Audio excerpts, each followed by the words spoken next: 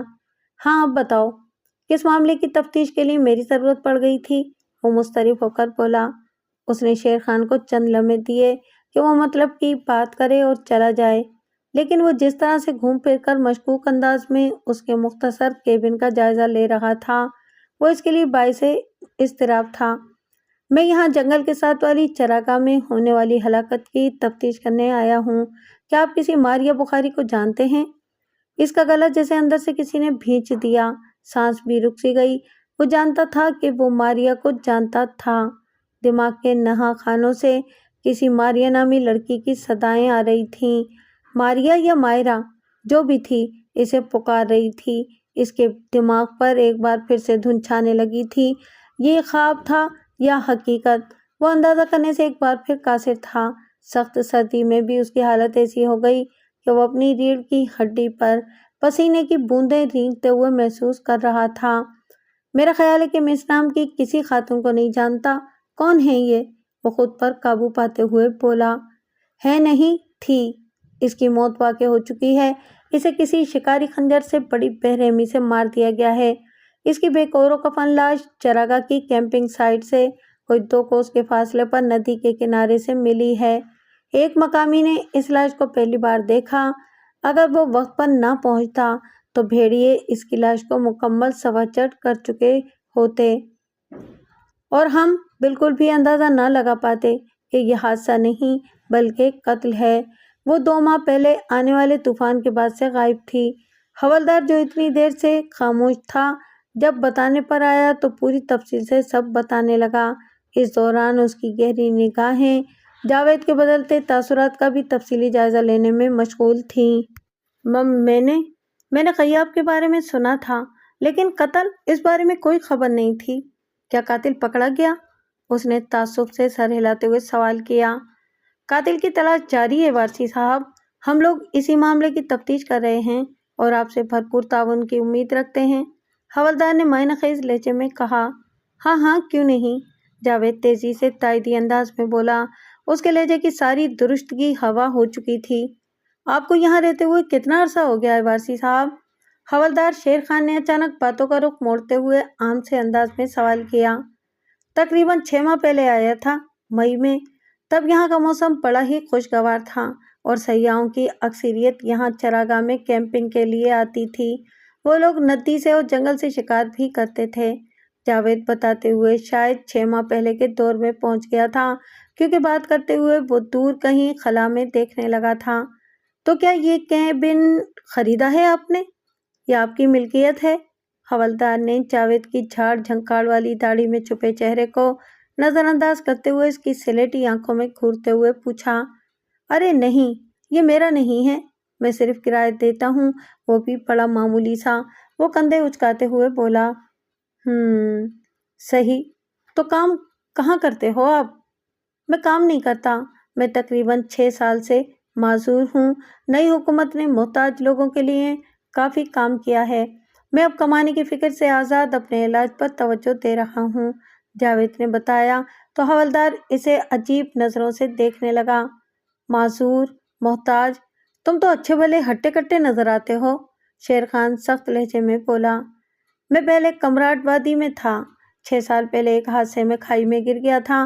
میرے سر پر ایسی چوٹ آئی کہ میں اپنے حواس کھو بیٹھا تھا۔ وہاں ایک حکیم صاحب کے زیر علاج رہا۔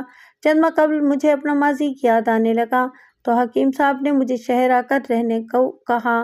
میں تو اپنی تمام زندگی ان کی خدمت میں گزار دینا چاہتا تھا، لیکن انہوں نے بتایا کہ نئی حکومت نے میرے جیسے ذہنی معذور لوگوں کے لیے بہت سہولت کر دی ہے، تو میں یہاں چلا آیا۔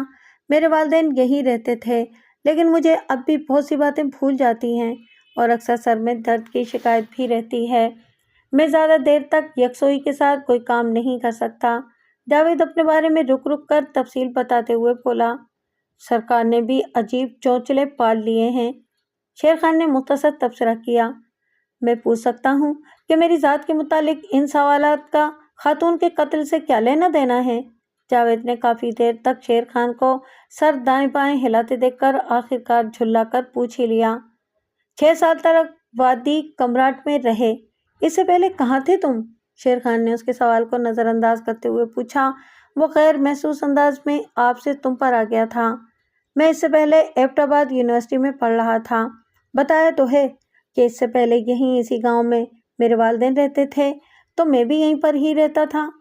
جو عرصہ تم بتا رہے ہو، اس زمانے میں تو قاتل شکاری کا بڑا چرچا تھا۔ سنا ہے اس نے ایبٹ آباد میں اس وقت 4 عورتوں کو خنجر کے پہ در پہ وار کر کے قتل کر دیا تھا۔ حوالدار شیر خان بولا۔ ہاں، مجھے لگتا ہے کہ میں اس بارے میں کافی کچھ سن چکا ہوں۔ میں نے بھی، جاوید کھوئے کھوئے لہجے میں بولا۔ اس کے اندر غصے کا ایک زہریلا ناگ جو نہ جانے کب سے کنڈلی مارے سو رہا تھا، پھنکارے مارتا ہوا بیدار ہونے لگا۔ ان تمام خواتین کو قتل کرنے کے لیے 25 بار خنجر گھونپا گیا تھا، اور ماریہ بخاری کی لاش پر بھی 25 باری خنجر گھونپنے کے نشانات ہیں۔ شیر خان ایسے بولا جیسے کوئی بہت بڑا انکشاف کر رہا ہو۔ میرا خیال ہے کہ ہمارے ملک میں جرائم بہت زیادہ ہیں، اور مجرم اپنے سہولت کاروں کی وجہ سے بچ جاتے ہیں۔ جاوید نے ٹھہرے ہوئے لہجے میں پولیس پر طنز کیا۔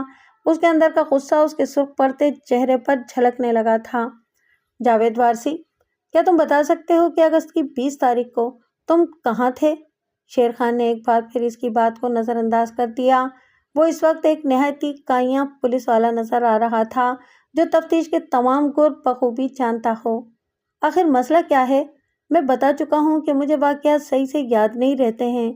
2 ماہ پہلے کا ایک دن خصوصی طور پر یاد رکھنا میرے لیے ناممکن ہے۔ ہو سکتا ہے کہ میں اپنے مالک مکان نصیر خان صاحب کے پاس قہوہ پینے چلا گیا ہوں، یا پھر شکار پر۔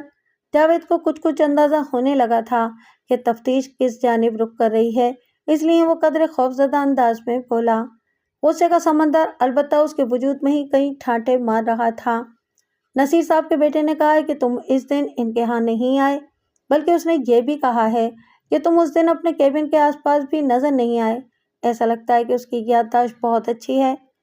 پھر میں نہیں جانتا کہ میں 2 ماہ پہلے کہاں تھا اور کیا کر رہا تھا۔ جاوید نے ایک بار پھر اپنے ہاتھوں کو ٹراؤزر پر رگڑنے کا عمل شروع کر دیا تھا، جیسے ان پر خونی نشانات پھر سے ابھر آئے ہوں۔ کیا تمہارے پاس کوئی شکاری خنجر ہے؟ شیر خان نے پوچھا۔ ہاں ہے، میں شکار کے بعد جانوروں کی کھال اتارنے کا اس سے کام لیتا ہوں، جاوید اثبات میں بولا، لیکن اسے سمجھ نہیں آ رہی تھی کہ وہ اتنا شدید غصہ کیوں محسوس کر رہا ہے۔ کیا میں دیکھ سکتا ہوں وہ خنجر؟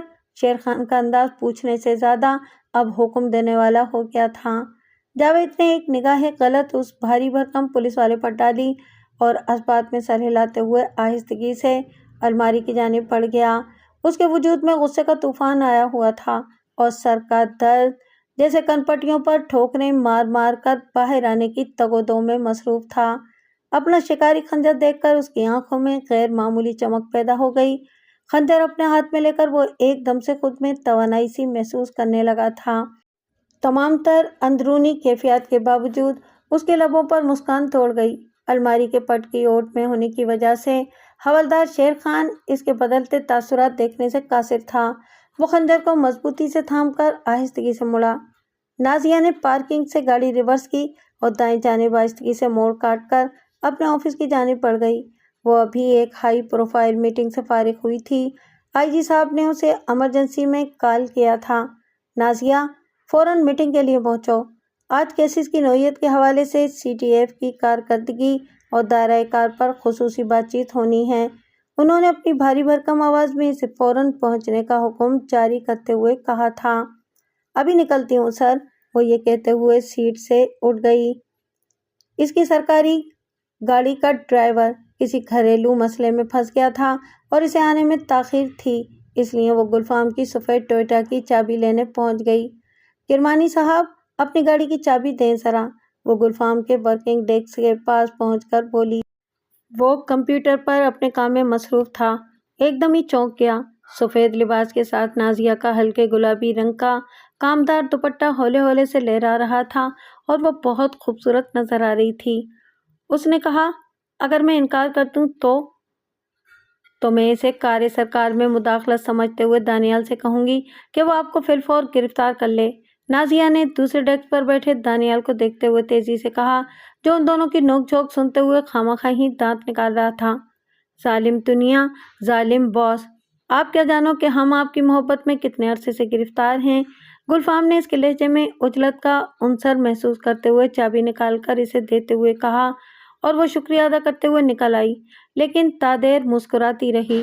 میٹنگ پر وہ وقت سے قبل ہی پہنچ چکی تھی۔ دیر سے آغاز ہونے کے باوجود میٹنگ 4 گھنٹے جاری رہی۔ ضمنی اور بیزار کن تفصیلات سے ہٹ کر جب اس کے محکمے کی بات آئی تو اس نے بڑھ چڑھ کر گفتگو میں حصہ لیا۔ اس نے پولیس کے محکمے کے متوازی سی ٹی ایف کے قیام کی افادیت پر بھرپور طریقے سے روشنی ڈالی۔ پولیس کی روایتی تفتیش کے برعکس اس نے اپنے محکمے کے سراغ رسانی پر مبنی طریقہ کار پر تفصیلی روشنی ڈالی تھی کہ کس طرح سائنٹیفک اصولوں کی پاسداری کرتے ہوئے وہ لوگ ثبوت تلاش کریں گے تاکہ مجرم کے بچ نکلنے کا کوئی راستہ باقی نہ رہے۔ ان کا کسی بھی واردات پر رسپانس ٹائم بھی لاجواب تھا، اور پولیس کے محکمے کے ایسے افسران اور کارکنان کی بھرتی کی گئی تھی جو کہ پولیس کے مروجہ اصولوں کے پیروکار بننے کے بجائے دماغ کے استعمال کو ترجیح دیتے تھے۔ وزیر داخلہ کے سیکرٹری بھی موجود تھے۔ کچھ نازیہ کی شعلہ بیانی، بے باک خوبصورتی اور کچھ اس کی ایماندارانہ رائے، یہ سب مل کر انہیں متاثر کرنے میں کامیاب رہی تھی۔ انہوں نے آئی جی صاحب سے نہ صرف سی ٹی ایف کے قیام پر خوشی کا اظہار کیا بلکہ اس محکمے کی کارکردگی اور افادیت کے پیش نظر وفاقی دارالحکومت سے ہٹ کر دیگر شہروں میں بھی اس کی ممکنہ شاخیں کھولنے پر تبادلہ خیال کیا۔ نازیہ کی خوشی کا کوئی ٹھکانہ نہیں تھا۔ اس میٹنگ کے بعد سی ٹی ایف کے بجٹ میں بھی خاطر خواہ اضافہ کیا گیا تھا۔ آئی جی صاحب نے بھی میٹنگ کے بعد اسے علیحدہ بلا کر خصوصی تعریف اور مبارکباد پیش کی تھی۔ وہ بھی بہت خوش تھے کہ ایمرجنسی میٹنگ کال ہونے کے باوجود نازیہ کی تیاری اور حاضر دماغی نے ان کا سر نیچا نہیں ہونے دیا تھا۔ ون وے روڈ پر وہ اس وقت تیز رفتاری سے اپنی کار دوڑا رہی تھی۔ اس نے ایف ایم ریڈیو آن کر رکھا تھا جس پر ایک نئی پاپ سنگر کا سپر ہٹ گانا چل رہا تھا۔ خوشی کی سرشاری تو پہلے سے ہی اس پر طاری تھی، تبھی میوزک پر ہلکے ہلکے گاڑی چلانے کے دوران وہ تھرکنے بھی لگی۔ اس کا بس نہیں چل رہا تھا کہ وہ اڑتی ہوئی آفس پہنچے اور اپنے تمام کولیگز کو میٹنگ کا احوال سنا سکے۔ اچانک اس کے برابر سے ایک بائک گزری۔ اس پر بیٹھا شخص ہیلمٹ پہنے بغیر نہایت تیز رفتاری کا مظاہرہ کر رہا تھا۔ بڑے سائز کے دھوپ کے چشموں نے اس کے چہرے کا بیشتر حصہ چھپا رکھا تھا، البتہ اس کے لمبے بال ہوا میں لہرا رہے تھے۔ نازیہ نے ناگواری سے اس کی جانب دیکھا اور دھک سے رہ گئی۔ اس کے سینے میں سے دل اچھل کر یکلک جیسے حلق میں آ گیا تھا۔ موٹر سائیکل سوار وہی تھا، وہی اس کے خواب والا شکاری جس نے اس کی نیند اڑا کے رکھ دی تھی۔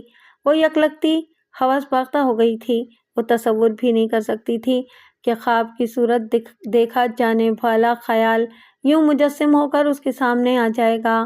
بے خیالی میں اس کے پیر کا دباؤ ایکسیلیٹر پر بڑھتا ہی جا رہا تھا اور وہ اس کی بائک کا پیچھا کرنے لگی تھی۔ نئے ماڈل کی ٹویوٹا برق رفتاری سے کولتار کی سڑک پر دوڑنے لگی۔ بائک سوار نازیہ کے اس اقدام سے بے خبر رواں تواں تھا۔ وہ نہیں جانتا تھا کہ سی ٹی ایف کی ڈپٹی ڈائریکٹر آندھی طوفان کی طرح اس کا تعاقب کر رہی ہے۔ ان کے درمیان فاصلہ بتدریج کم ہوتا جا رہا تھا۔ کھلی سڑک پر بائک اور سفید ٹویوٹا کی یہ مقابلے بازی جاری تھی کہ ایک دم سے سامنے سے ایک آوارہ کتا آ گیا۔ بائک سوار تو اس سے کنی کترا کر بآسانی گزر گیا، لیکن نازیہ اس افتاد سے سنبھل نہ سکی۔ اس نے فوراً بریک لگایا اور اسٹیئرنگ ایک جانب گھما دیا۔ وہ شاید گاڑی سنبھال بھی لیتی، لیکن رفتار بہت زیادہ ہونے کی وجہ سے گاڑی بے قابو ہو کر سڑک سے اتر گئی اور 2-4 کلاوازیاں کھاتی کنارے پر موجود جھاڑیوں میں رک گئی۔ تو وہ شکاری آخرکار مجھے شکار کرنے میں کامیاب ہو ہی گیا۔ یہ آخری مایوس کن سوچ تھی جو نازیہ کے دماغ میں ابھری۔ اس کے بعد وہ ہوش و حواس سے بیگانہ ہو گئی۔ اتنا زیادہ وزن ڈھو کر نیچے منجمد ندی تک لے جانے کا کام کوئی اپنے ہوش و حواس میں رہ کر نہیں کر سکتا تھا، اور وہ تو یہ بوجھ عالم مجبوری میں برداشت کر رہا تھا۔ اس نے اپنی مدد آپ کے تحت ایک لکڑی کی سلیٹ بنائی تھی جو کہ کافی پھسلواں تھی۔ اس نے وہ بھاری لاشا کھینچ کر سلیٹ پر ڈالا اور دھکیلنے لگا۔ نرم برف پر وہ گاڑی نما سلیٹ پھسلنے لگی، لیکن اپنے پیچھے وہ ایک خونی لہر چھوڑتی جا رہی تھی۔ روئی کے گالوں جیسی وہ دودھیا برف میں ایک سرخ لکیر بہت واضح تھی۔ جب تک وہ ندی کے کنارے پہنچا تب تک پھر سے برف باری شروع ہو چکی تھی۔ اس ہلکی برف باری سے وہ خونی لکیر مدھم پڑنے لگی تھی۔ جاوید نے اپنا شکاری خنجر ایک طرف رکھا اور دوسری تیز نوک والی چھری نکال لی۔ یہ چھری کھال اتارنے میں مددگار ثابت ہوتی تھی۔ وہ نہایت مشاقی سے اپنے شکار کی کھال اتارنے میں محو ہو گیا۔ وہ ارد گرد سے بالکل بے بہرا ہو کر گنگنا رہا تھا، کسی روز ملو ہمیں شام ڈھلے۔ یہ گانا اس کی دھڑکنوں میں چھپا ہوا تھا۔ اس کی آواز جسامت کے برعکس نہ صرف نرم تھی بلکہ اس کو بڑی حد تک خوشگلو بھی کہا جا سکتا تھا۔ کھال اتارنے کے بعد وہ نہایت سپاکی سے گوشت کے ٹکڑے کرنے لگا۔ رحم، مربت اور نرم دلی صرف اس کی آواز میں ہی محسوس کی جا سکتی تھی۔ چہرے پر ان میں سے کسی خوبی کا کوئی عکس موجود نہیں تھا۔ گوشت کے پارچے علیحدہ کرنے کے بعد وہ انہیں پلاسٹک کی تھیلیوں میں ڈالنے لگا جو وہ اپنے ساتھی کیبن سے لایا تھا۔ اپنے کام سے فراغت کے بعد اس نے بچی کچی لاش کو جھاڑیوں میں پھینک دیا۔ بھیڑیے باقی کام پورا کر دیں گے، اس نے سوچا اور اپنے کیبن کی جانب روانہ ہو گیا۔ وہاں پہنچ کر اس نے سب سے پہلے پلاسٹک کی تھیلیوں میں موجود گوشت کو خصوصی کنٹینر میں ڈالا۔ پھر کنٹینر کو اچھی طرح سے بند کرنے کے بعد اس نے فریزر میں رکھ دیا جہاں اس جیسے اور بھی کئی کنٹینر پہلے سے موجود تھے۔ ہا ہا، اس کے حلق سے ایک سرد ہنسی نکل گئی۔ اسے یہ مارا ماری بالکل بھی پسند نہیں تھی، لیکن اپنی جان کے مقابلے میں وہ کسی اور کو کیسے اہمیت دے سکتا تھا؟ بھیڑیوں کا پیٹ بھر جانے پر البتہ اسے خوشی محسوس ہوتی تھی، جیسے کسی غریب بھوکے کو اس نے کھانا کھلایا ہو۔ وہ کچن میں پہنچا اور اپنے شکاری خنجر کو صابن کی مدد سے رگڑ رگڑ کر صاف کیا۔ اپنے خون آلود کپڑے بھی اس نے صرف ملے پانی میں بھگو دیے تاکہ ان پر کوئی نشان باقی نہ رہ جائے، اور اس کے بعد وہ خود واش روم میں گھس گیا۔ شاور لیتے ہی سکون جیسے اس کے رگوں پے میں دوڑ گیا۔ شہر سے وہ اکثر گیس سلنڈر بھروا کر رکھ دیتا تھا جو کھانا پکانے اور نہانے کا پانی گرم کرنے میں اس کا بھرپور مددگار ثابت ہوتا تھا۔ ابھی بھی جب دیسی ساختہ گیزر سے پانی کی پھوار اس پر پڑی تو تازگی اس کے روم روم میں دوڑ گئی تھی۔ وہ آرام چاہتا تھا، لیکن حوالدار شیر خان کا تصور اس کے ذہن میں آ گیا۔ خون اس کے بدن سے بہہ کر نالی میں جا رہا تھا اور وہاں نظریں جمائے وہ خونی خیالات کو ذہن سے نکالنے میں ناکام تھا۔ نہیں نہیں، آج تو نہیں، وہ سر کو تھامتے ہوئے چلایا۔ اب وہ بار بار اپنے ہاتھوں کو دھو رہا تھا۔ اسے ایسا لگ رہا تھا کہ اس کے ہاتھ ابھی تک خون آلود ہوں۔ بیٹا، منفی خیالات کو کبھی اپنے دماغ پر سوار نہ ہونے دینا۔ اسے حکیم صاحب کی تنبیہ یاد آئی تو وہ تیزی سے نہا کر باہر نکل آیا۔ نہانے کے بعد اس کی طبیعت قدرے بہتر ہو گئی تھی، اس لیے وہ اپنی خاص جڑی بوٹیوں والی چائے بنا کر آرام کرسی پر آ کر بیٹھ گیا۔ کھڑکی سے باہر دیکھنے پر اندازہ ہوا کہ مطلع شدید ابرآلود ہو رہا تھا۔ ہلکی برف باری تھم چکی تھی، لیکن سرمئی بادل چھٹنے کے بعد کالے سیاہ بادلوں نے ان کی جگہ لے لی تھی۔ آج تو طوفان آیا ہی آیا، اس نے خود کلامی کے انداز میں کہا۔ طوفان ہی تو تھا جو تمہاری اور میری زندگی میں آیا تھا۔ زنانہ آواز سن کر وہ چونک اٹھا۔ مائرہ، مائرہ، کیا یہ تم ہو؟ اس نے آواز دی تو جو خالی کیبن میں گونج اس کی سماعتوں سے ٹکرانے لگی۔ وہ تیزی سے اپنی دوا-نما چائے پینے لگا۔ مائرہ کی آواز اگرچہ اس کے اپنے دماغ کی ہی کارستانی تھی، لیکن وہ بری طرح سہم گیا تھا۔ وہ بہت زیادہ ڈر گیا تھا۔ کھو دینے کا احساس اتنا شدید تھا کہ وہ حد سے زیادہ حواس باختہ ہو رہا تھا۔ کبھی کلائی میں بندھی گھڑی کو دیکھتا، کبھی اپنے موبائل فون کی اسکرین کو اور کبھی گاڑی کے اسپیڈو میٹر کو۔ یہ بے چینی تھی کہ کسی طرح بھی کم نہیں ہو پا رہی تھی۔ اسی اثنا میں اس نے ڈیش بورڈ کھولنے کی کوشش کی تو وہ اپنے ہاتھوں میں ہونے والی لرزش دیکھ کر خود ہی چونک اٹھا۔ اپنی جان کسی بھی معاملے میں جوکھوں میں ڈال دینے والا اپنی محبت کے انجام پر لرزہ براندم تھا۔ یہ محبت انسان کو جہاں ساری دنیا کے مقابل لا کھڑا کرتی ہے، وہیں محبوب کے دکھ، درد، اس کی ذرا سی تکلیف اس کو کھو دینے کے احساس پر بزدل ترین بھی بنا دیتی ہے۔ نازیہ اس کی پہلی اور آخری محبت تھی۔ اس کے ہولناک ایکسیڈنٹ کی اطلاع اس کی سماعتوں پر کسی بم کی طرح ہی گری تھی۔ ایمرجنسی سے آنے والی کال نے اس کے ہوش اڑا دیے تھے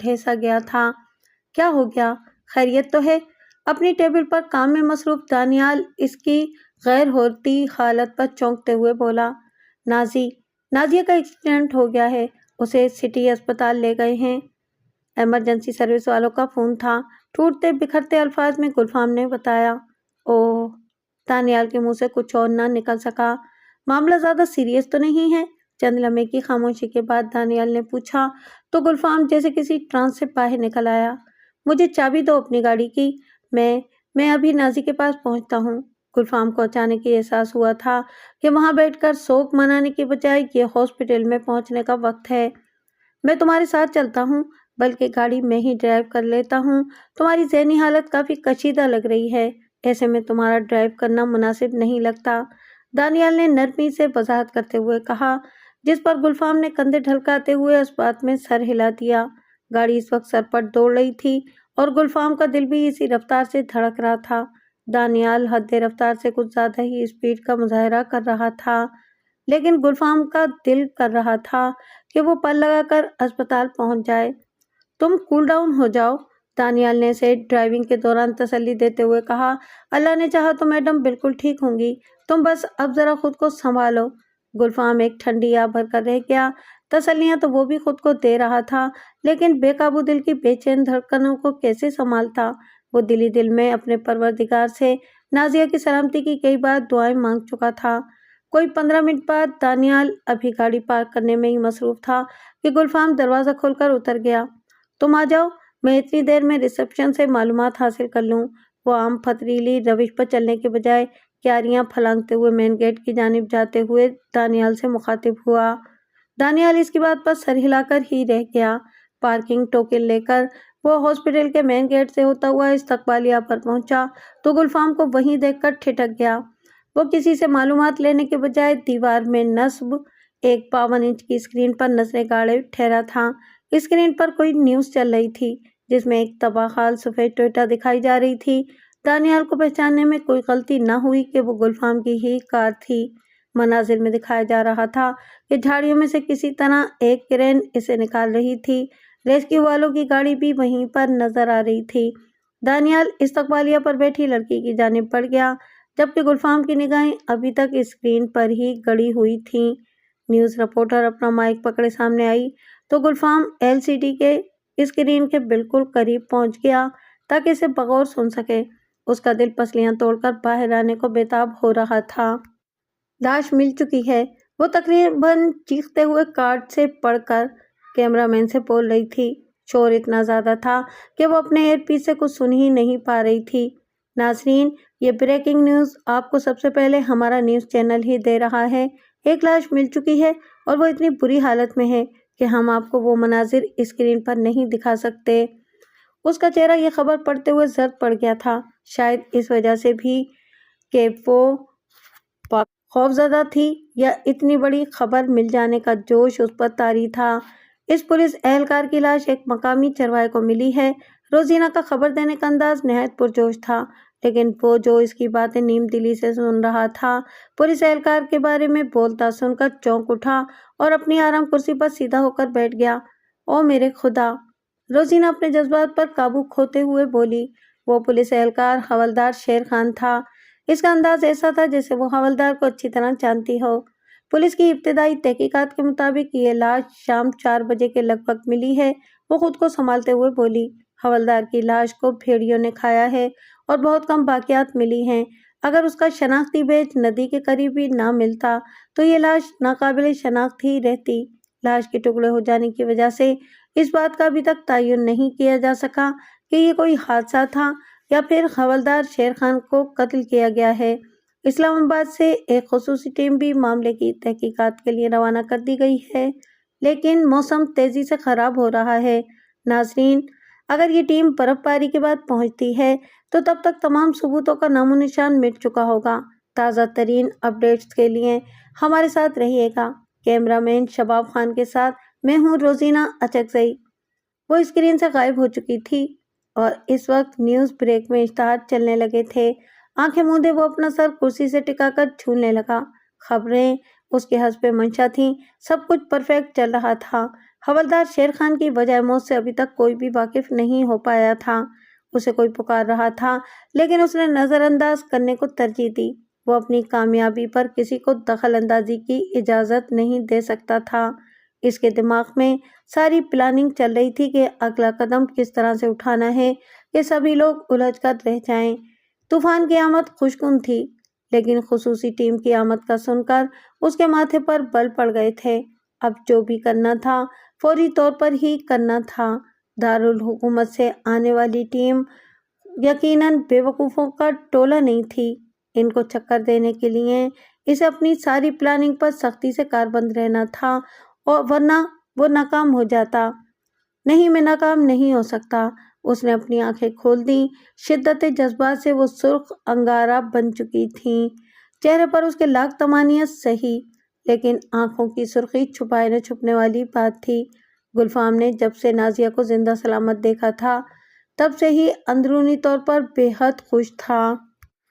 کتنی بار کہا ہے کہ گاڑی احتیاط سے چلایا کرو، گلفام شکایتی لہجے میں بولا، پر تمہیں تو کسی کی پرواہ ہی نہیں ہے۔ پرواہ تو ہے، لیکن تمہاری ناز برداریاں کر کر کے تنگ آ گئی تھی، اس لیے سوچا کہ کچھ عرصے کے لیے اپنا رول بدل لوں۔ سفید چادر والے بستر پر نیم دراز حالت میں بھی وہ شوخ لہجے میں بولی، اگرچہ وہ پوری طرح کوشش کر رہی تھی کہ گلفام اس کے اندرونی خلجان سے واقف نہ ہو، لیکن وہ اس کی ظاہری حالت پر ہی اتنا فکر مند تھا کہ بات بے بات پھر اس موضوع پر آ جاتا تھا کہ آخر وہ گاڑی اتنی تیز رفتاری سے کیوں چلا رہی تھی۔ ایکسیڈنٹ کافی ہولناک تھا، لیکن گلفام کی اس نئی ماڈل کی کار میں حادثے کی صورت میں جدید حفاظتی نظام موجود تھا۔ ایئر بیگز کھل جانے کے سبب وہ کسی بھی سخت چوٹ سے بچ گئی تھی، لیکن کار کی کلا بازیوں کے دوران اس کا دایاں شانہ دروازے سے رگڑ کھانے کی وجہ سے کافی زیادہ زخمی ہوا تھا۔ ماتھے پر بھی چند خراشیں آئی تھیں، لیکن مجموعی طور پر اس کی حالت کافی بہتر تھی۔ جانے کون سی نیکی کام آ گئی، ورنہ ایک بار تو میں بھی ڈر ہی گئی تھی۔ اس نے گلفام کو چھیڑا، جو کہ اس کی ناز برداریوں والی بات پر منہ پھلا کر بیٹھ گیا تھا۔ تم بہت ظالم ہو، وہ پھٹ پڑا۔ مجھے ستا کر ہی تمہیں سکون آتا ہے، جانتی بھی ہو کہ تمہیں کھونے کے تصور ہی میرے لیے سہانے رو بن جاتا ہے، لیکن تم باز نہیں آتی۔ کسی دن میں اس دنیا سے چلا گیا تو پھر یاد کرتی رہو گی۔ نازیہ کا کلیجہ دھک سے رہ گیا۔ وہ گلفام کی جذباتیت سے واقف تھی، لیکن اس طرح جب اس نے اپنے مرنے کی بات کی تو اسے دھچکا لگا۔ اسے یہ بات اتنی بری لگی کہ ایک بار تو وہ خاموش سی ہو کر رہ گئی۔ وہ گلفام کی محبت سے کہیں زیادہ محبت کی دعوے دار تھی اور اکثر اوقات اپنی ڈیوٹی کا حوالہ دے کر جدائی کی بات کر جاتی تھی، لیکن آج اسے احساس ہوا کہ جب اسے اتنی تکلیف ہو رہی ہے تو گلفام کو کتنی ہوتی ہوگی۔ آئی ایم سوری، وہ نادم ہوتے ہوئے بولی، لیکن اس کی ہلکی سی آواز دبی کی دبی رہ گئی۔ ارے اتنا شور کیوں کر رہے ہیں آپ؟ نازک سی دبلی پتلی ایک ڈاکٹر نے گلفام کے پاس آ کر ڈانٹتے ہوئے کہا، آپ کو پتہ بھی ہے کہ ایسی نازک حالت میں احتیاط کرنا چاہیے۔ کیا مطلب ڈاکٹر؟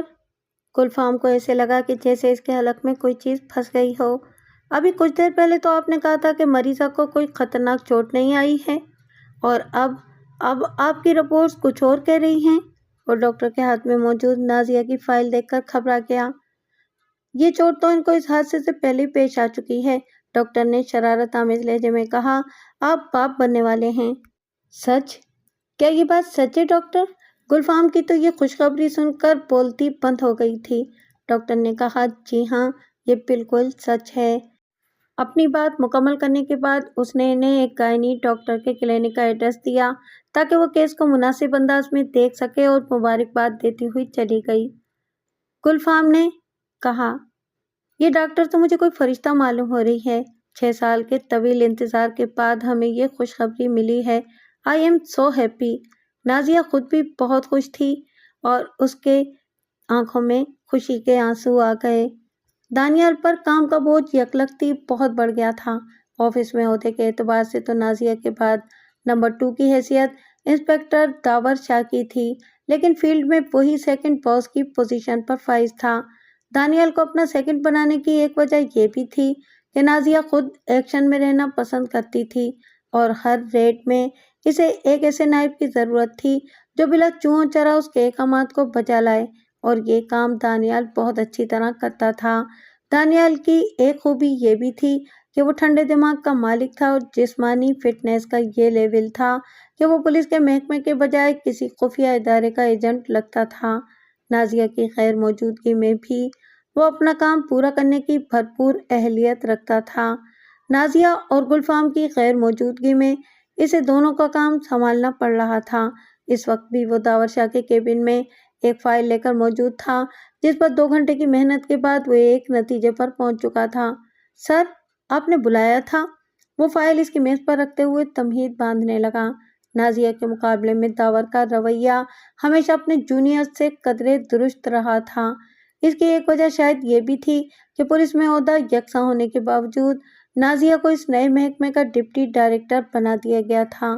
اپنے تھانے کا SHO ہونے کی وجہ سے وہ حکم چلانے کا عادی تھا، اور اب ایک عورت کی سرکردگی میں کام کرتے ہوئے وہ جھجک کا شکار تھا۔ محکمے کا انچارج بننے میں نازیہ کرمانی کی قابلیت تو شامل تھی ہی، لیکن اسکاٹ لینڈ یارڈ سے 6 ماہ کی خصوصی تربیت حاصل کرنے کے بعد کوئی اس سے زیادہ موزوں فرد اس پوسٹ کے لیے نہیں رہا تھا۔ عورت ہونے کے باوجود جتنی تیزی سے اس نے اپنے حصے کا کام سنبھالا تھا، وہ داور شاہ جیسے مردوں کی انا پر سخت ضرب لگاتا تھا۔ نازیہ کی کارکردگی اتنی شاندار جاری تھی کہ اس کو DSP کا عہدہ تفویض کیے جانے کی باتیں گردش میں تھیں، اور یہ سب داور شاہ کے لیے ناقابل برداشت ہوتا جا رہا تھا۔ رہنے دو اس کیس کو، داور شاہ نے ایک ہاتھ کے اشارے سے فائل کو جھٹکتے ہوئے کہا۔ ایک انتہائی ہائی پروفائل کیس ہے، قاتل شکاری کا۔ آج سے 6 سال پہلے اس کا بڑا چرچا رہا ہے۔ اس کی تمام تفصیلات نکالو۔ ایبٹ آباد کے ایک نواحی علاقے میں کچھ اس طرز کی وارداتیں رپورٹ ہو رہی ہیں۔ اس پر فوری کام کرنا ہے۔ شاید وہ سیریل کلر لوٹ آیا ہے۔ جی سر، میں ابھی فائل لے کر آیا، دانیال نے اس کے جوشیلے انداز پر اپنی مسکراہٹ دباتے ہوئے کہا، اور اپنی کرسی سے اٹھ گیا۔ نازیہ کی غیر موجودگی میں داور کو باس بن کر آرڈر دینے میں بڑا مزہ آتا تھا، اور یہ بات آفس میں سبھی لوگ جانتے تھے۔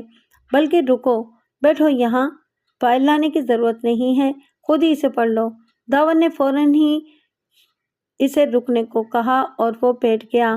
ایسا کرو کہ ASI شہباز کو بھی اپنے ساتھ شامل کر لو، شاید تم دونوں کو فوری طور پر فیلڈ میں بھی بھیجنا پڑے۔ ضرور سر، دانیال نے مستعدی سے جواب دیا۔ لیکن کیا آپ نازیہ میڈم کی طرح خود فیلڈ میں کام نہیں کریں گے؟ نری بے وقوف، داور کہتے کہتے رک گیا۔ نری بے وقوفی کی بات ہوگی یہ کہ یہاں آفس میں کوئی سرکردہ بندہ معاملات کی جانچ کے لیے نہ رہے۔ نازیہ کی واپسی کا ابھی ہمیں کوئی اندازہ نہیں۔ میں بھی چلا گیا تو CTF کو کون چلائے گا؟ جی سر، ٹھیک ہے سر، میں ابھی آپ کے احکامات پر عمل کرتا ہوں۔ دانیال نے کھٹک سے ایڑیاں بجائیں، کیونکہ ایسا کرنے سے داور شاہ کا چہرہ کھل اٹھتا تھا۔ اس سے پہلے کہ داور شاہ اپنا دماغ بدل کر پھر اسے روکتا، وہ تیز تیز قدم اٹھاتا ہوا کمرے سے چلا گیا۔ وہ نہایت تیزی سے قدم چلا رہا تھا، لیکن نازیہ کا ساتھ دینا اس کے بس کی بات ہی نہیں تھی۔ وہ کسی ہرنی جیسی سبک خرامی سے درگاہ کی سیڑھیاں چڑھتی جا رہی تھی۔ آخر اس کی ہمت جواب دے گئی تو وہ وہیں سیڑھیوں کی سائڈ پر بنے ایک قدمچے پر بیٹھ گیا۔ تھک گئے ہو کیا مسٹر ہسبینڈ؟ نازیہ کی کھنکتی ہوئی آواز اسے سنائی دی۔ وہ گلفام سے کوئی 10-15 سیڑھیاں اوپر تھی، اور آگے بڑھنے کے بجائے وہیں رک کر اس کا انتظار کرنے لگی۔ آخر فوری طور پر یہاں حاضری کی کیا ضرورت تھی؟ ہم پہلے اپنے آبائی گھر جا کر کچھ دیر آرام بھی تو کر سکتے تھے۔ چند منٹ کے وقفے کے بعد وہ ٹہلتا ہوا نازیہ کے برابر پہنچا تو بھنائے ہوئے لہجے میں بولا، نیکی کے کام میں دیر نہیں کرنی چاہیے۔ نازیہ اپنے بازو کو سہلاتے ہوئے بولی۔ ٹھنڈ کے باعث وہ خود کو قدرے بے آرام محسوس کر رہی تھی۔ اسپتال سے فارغ ہوئے اسے 4 روز ہو چکے تھے، اور وہ گلفام کے ساتھ اپنے آبائی علاقے میں آئی ہوئی تھی۔ اولاد کے لیے اس نے بھی ابتدا میں کئی منتیں مانگی تھیں، لیکن پھر گلفام کی ناراضگی کے پیش نظر یہ کام بند کر دیے تھے۔ اب بھی وہ اپنی ایک منت اتارنے کے لیے ضد کر کے پہلے گلفام کو درگاہ پر لے آئی تھی، کیونکہ اسے پورا یقین تھا کہ گھر پہنچنے کے بعد وہ اسے کبھی یہاں نہ لاتا۔ نازیہ نے اس کی حیرت قضائی کو دیکھتے ہوئے تیزی سے اپنا کام نمٹایا، اور درگاہ کے مجاور کو پلاؤ کی دیگوں کے پیسے دینے کے بعد واپسی کے لیے روانہ ہو گئے۔ یہ خوبصورت پہاڑی علاقہ تھا،